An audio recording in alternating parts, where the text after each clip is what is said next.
There's some questions here. I got three questions in front of me. The first question is regarding karma. And I'm reading out from the question. Shortly after my birth, I was abandoned on a doorstep, and then I lived in an orphanage and have experienced great suffering. Can you explain what I would have in my past life to be placed in this position?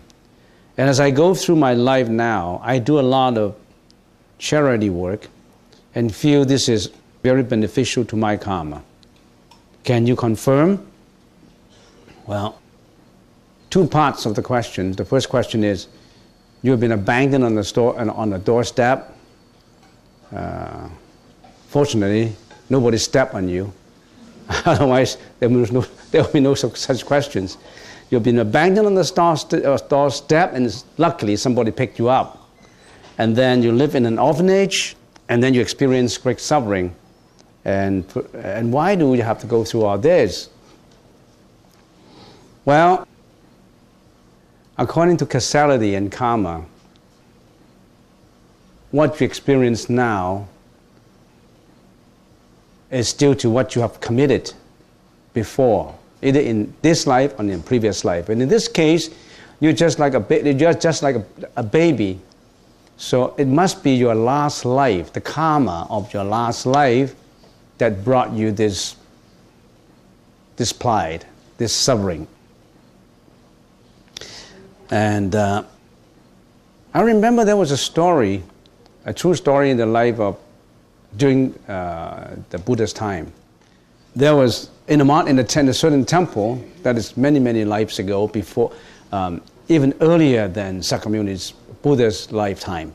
So in kalpas ago, thousands of lives ago, in the period of Kasyapa Buddha, maybe million years ago, and in the temple there was an old monk, and he was chanting with other monks, and one day the presenter was absent, and he replaced his position. He became the presenter.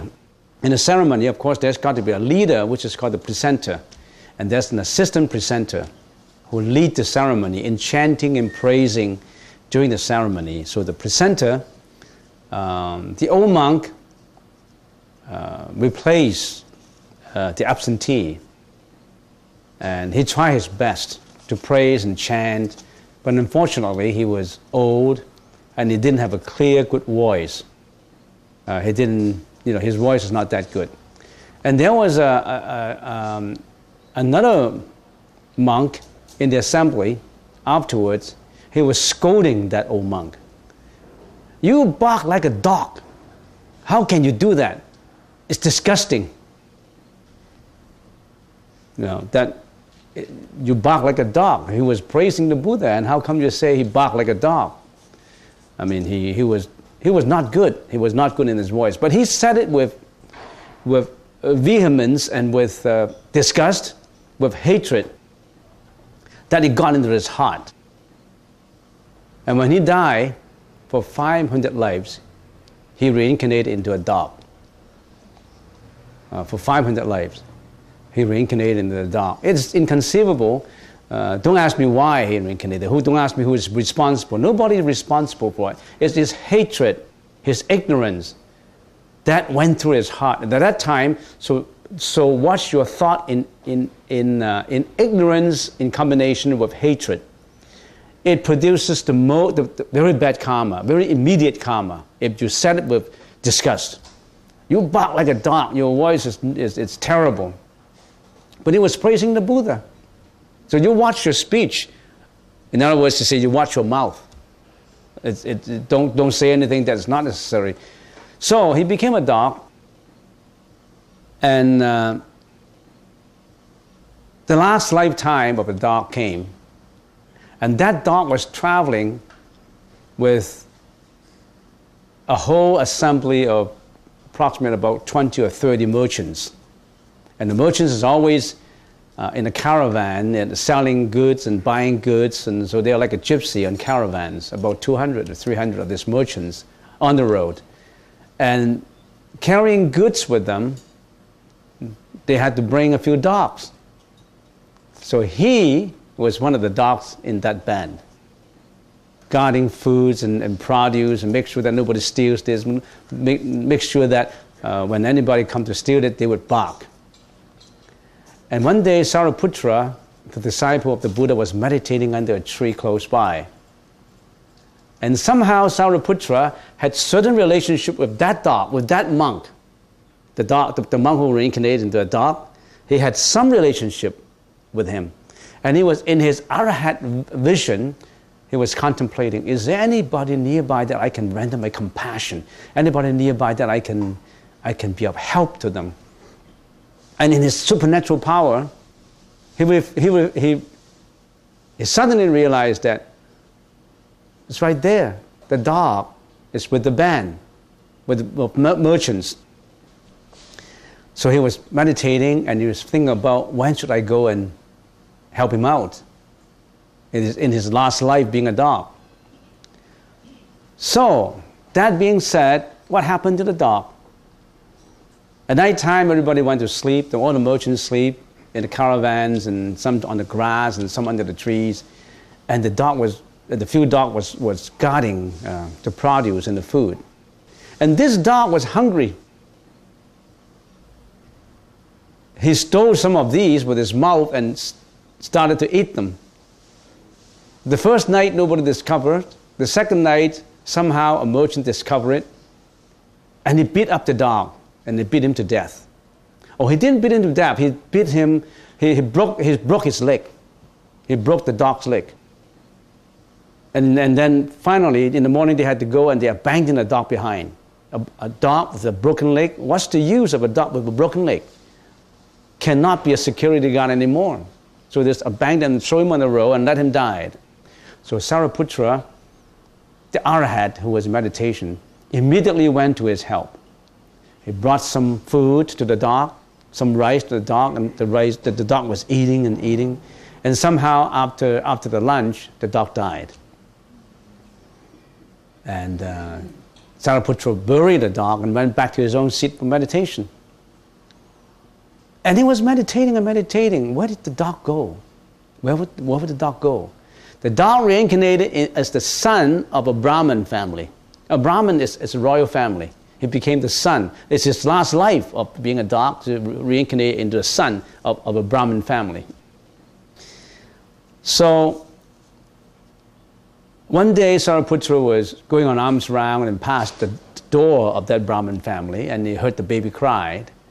And then the elder in the family seeing a monk, and of course he knew the monk before, and he said, "Oh, Sariputra, the saint, and you are old enough to have a follower who can look after what you want. You don't have to go on arms round all the time since you're getting older and older. You should have an assistant." And then Sariputra said, "Where do I get the assistant? Now you have a baby, I heard a baby cry. Can you give me the baby? And now I'll nurse him up and become my assistant who can tend on me, who become my attendant." And then the elder said, No, here's my son. But anyway, I'll think of it. I have a few sons in here, and let him grow up, and we'll think about it later. So after a few years, after 7 years, of course, Sariputra passed by the door, and the 7th year, Sariputra asked again, "Oh, did you promise to give me your baby when he was 7 years old?" And the Brahmin, knowing that he had other sons too, and at that time it was good to be a monk, to be a follower of a monk at the time of the Buddha. So okay, then he gave the son, 7-year-old, to Sariputra. And Sariputra educated him and taught him. And 1 year later, that boy at 8 years old became an arahat. the youngest arahat in the congregation. And his name is, I forgot his Sanskrit name. His name in Chinese is, in the Chinese translation, is 尊提童子. 尊提童子. 尊提 the boy. 尊提 the boy who became the arahat. So, karma related to each other. You were put on the doorstep. Maybe you put him, your mom, which of course who you don't know, or your dad, on the doorstep, or maybe worse before. You must have done something in your karma that have brought to what you experienced now. Nothing comes without a cause. There's causality in it. There must be a reason. And we are not saints. We don't have supernatural powers. We don't know.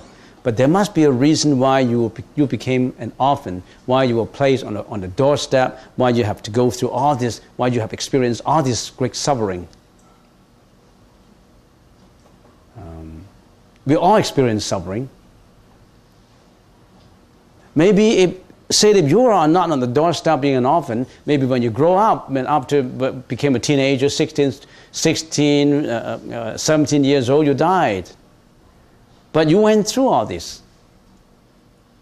I remember you have developed good character too, because you become very helpful, very compassionate. I remember Helen Keller said in his book, my autobiography, he says, character cannot be developed in ease and quiet. Character can only be developed through experiences of trial and tribulations and sufferings. It is only through sufferings and tribulations and trials and these experiences that your vision clear, your ambition inspire, and mission accomplish. Its character can only be developed in experiences such like in this way. So,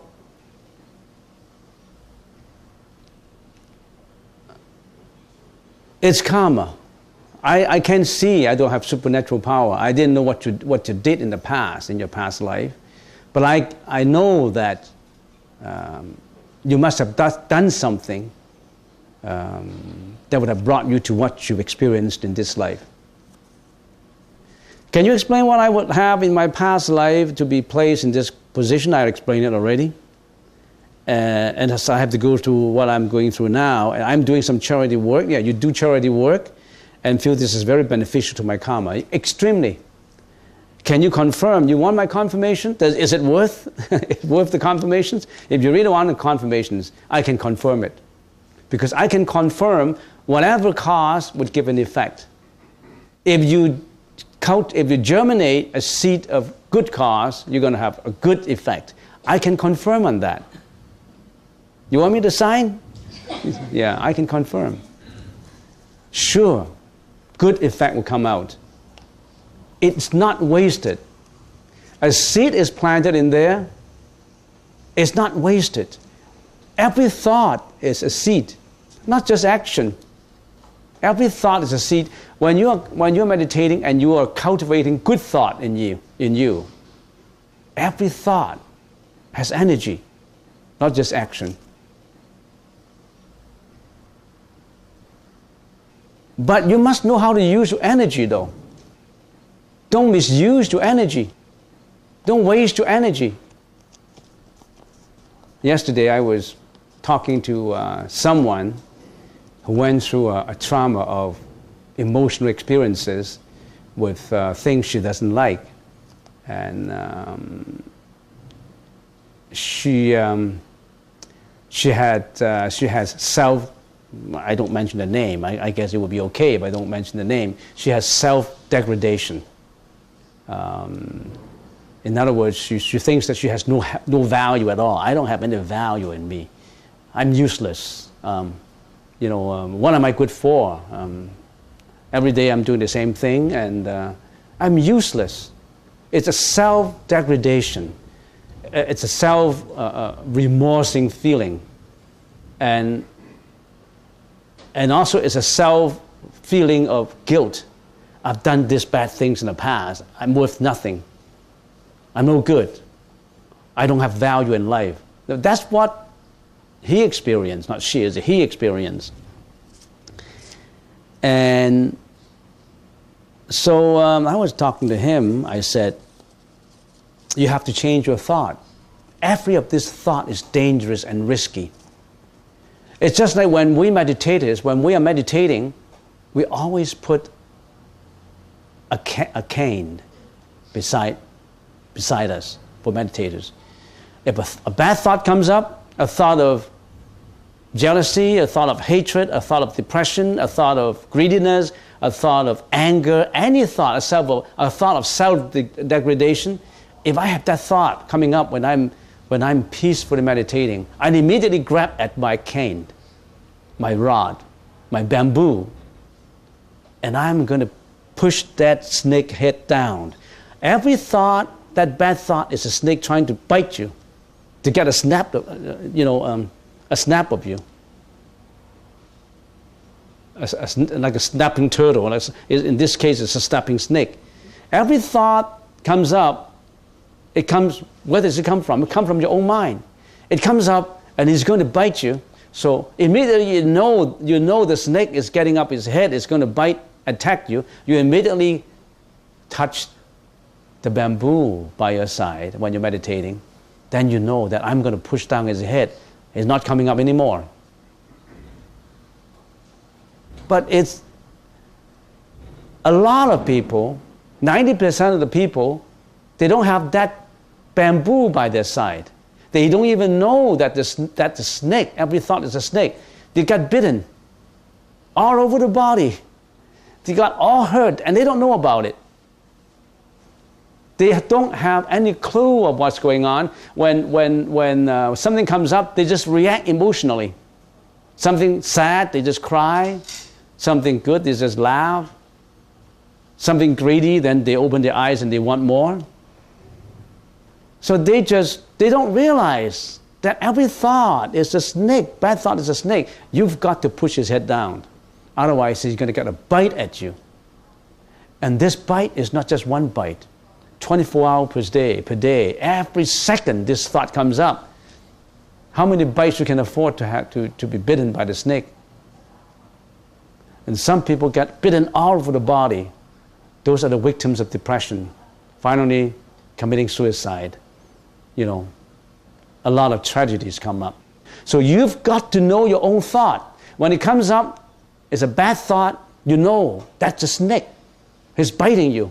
You've got to push it down. But can you realize that? Can you come to that realization? A lot of people, they don't know. And some thought comes as a very gentle snake. The thought of pleasure.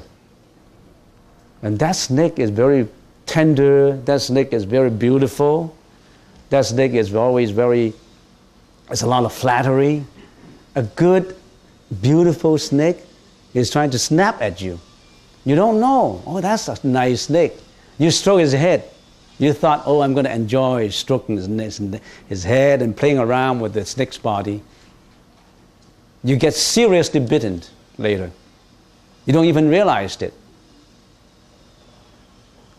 So that snake, and do you know why we grow bamboos in the temple? So that you can get and cut a piece of bamboo and put it by the side of your meditation stool. So that you can get it and then you can push the head down. There's two things in the temple that we specially built for you. You don't know. One are those all doors. Do we have 24 doors, red doors right behind? How come our temple at the meditation hall had so many doors, 24 doors of them, right in the front? As I said, every door is for you to throw out the garbage when you're meditating. For you, it's all flung open and you can throw out your garbage of thought. So before meditation, I didn't do it now, but I used to say, visualize everybody has a garbage in his hand. You have a garbage bag in your hand? Yes, I have. If you don't have, raise your hand, I'll give you one. Nobody raised his hand. So, okay, everybody has a garbage bag in your hand? Yes. Visual. If you don't have, you just visualize it. Put all your emotional garbage in that garbage bag. Can you put all your bad thoughts in that garbage bag? thoughts of ignorance, jealousy, hatred, disappointment, fear, anxiety, you name them. Can you put all those garbage in that garbage bag? Oh, yes, okay, we put all this garbage in the garbage bag. And you throw it out that door. Can you throw it out that door? We've got 24 doors for you. So everybody throw out the garbage in the door. Okay, if you still have that garbage, please leave. Nobody leaves. If you still have that garbage bag with you, you can't meditate. You have to leave. So everybody meditate with a clean mind. So don't get bitten by that snake. Okay, so for sure I can confirm that if you've done something good, you register in your keyboard. That is key in the keyboard. It gets into your computer. It won't go away. It gets stored. It will come up if it is beneficially programmed. It will come up. Next questions. Let's say we are in a situation where you have to defend yourself. If you were about to be killed by someone, would you defend yourself by killing that other person first?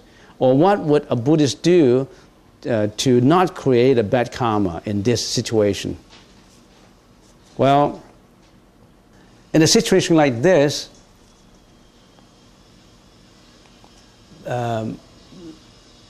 if somebody is going to kill you,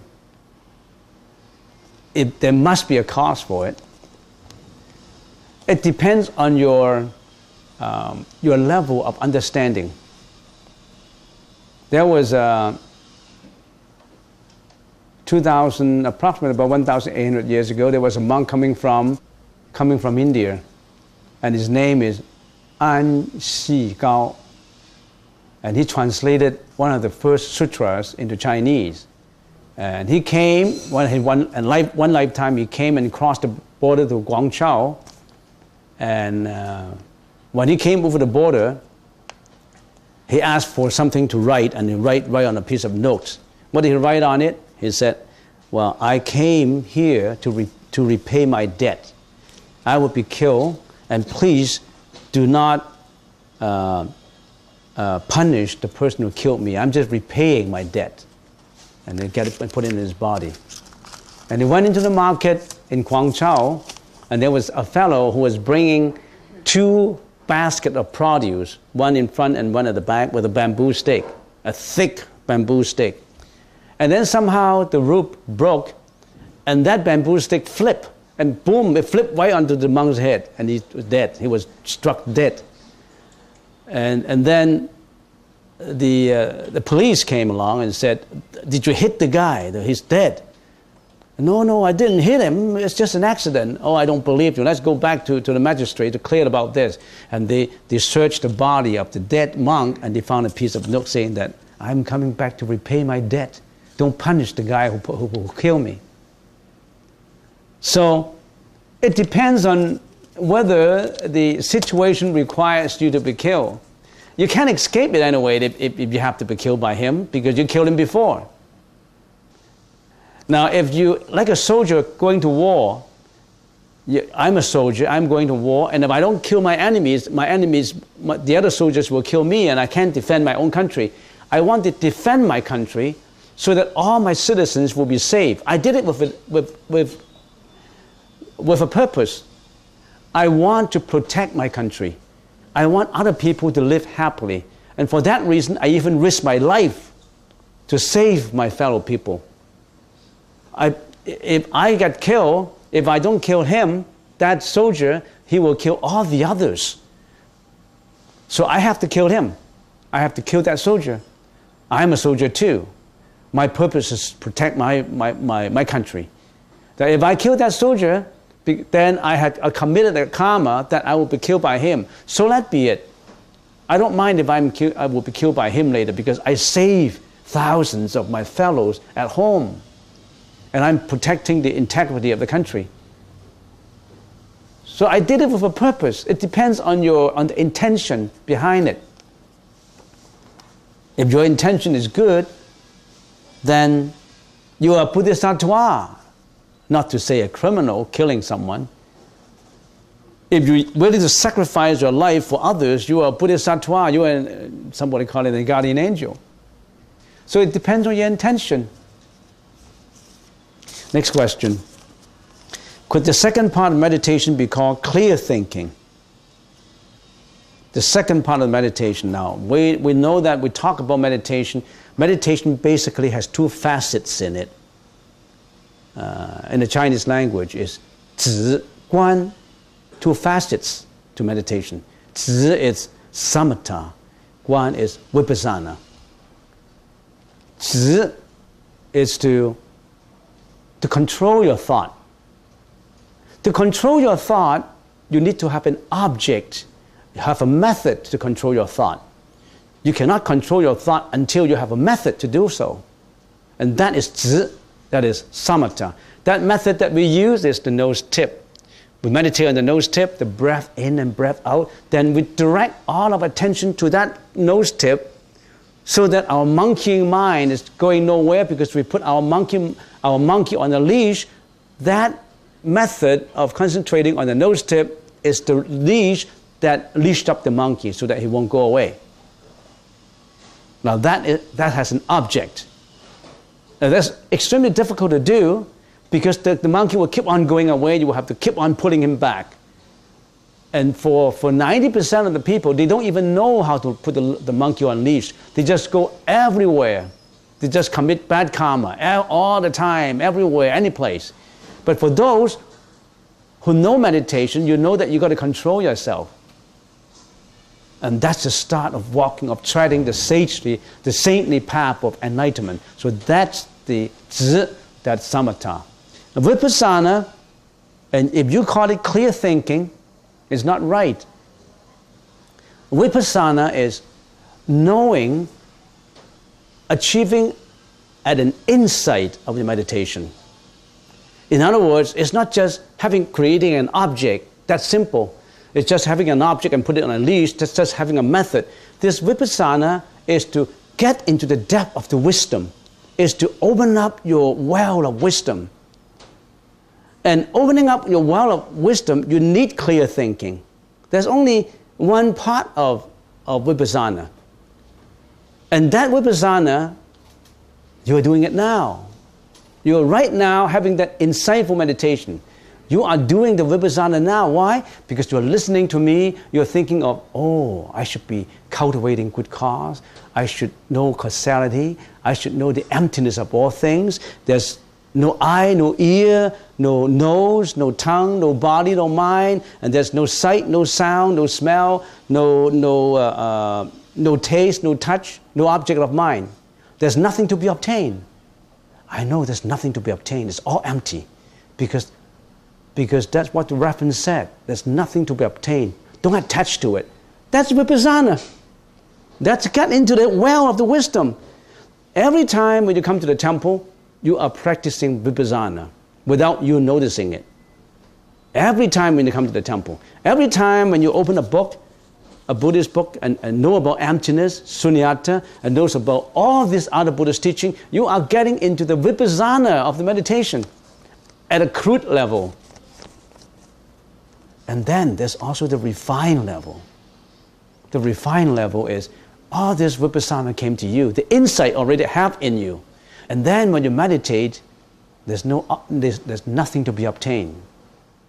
Vipassana is not an object. Vipassana is so insightful that it permeates into every part of your thought, every well of your wisdom. And vipassana is so universal, so permeating into everywhere. It includes clear thinking.